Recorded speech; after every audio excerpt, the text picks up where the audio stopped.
When I went into the world, I was a bit more naive, and maybe the naivety helped in the sense that I actually went ahead and did it. I think if I had like read all the stats on how the world is so much against women and how only X percentage of funding goes to women-led companies and blah blah, I might have been discouraged, right? Anyways, as an entrepreneur, the odds are against you. Doesn't matter if you're a man or a woman. Now, you might as well just like begin to ignore the stats because so much of the data is just going to make you feel so discouraged.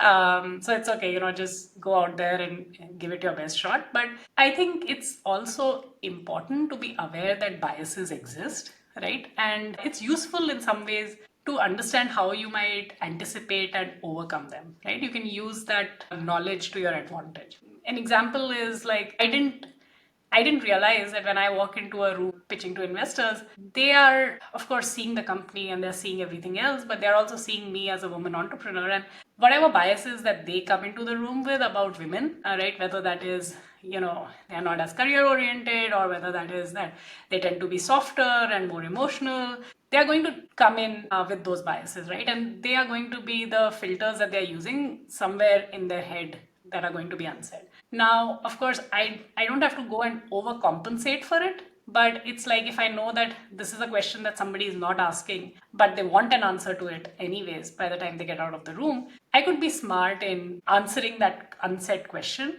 play that to my advantage. So I would say like be optimistic, but be aware of what type of biases are and use that knowledge to your advantage.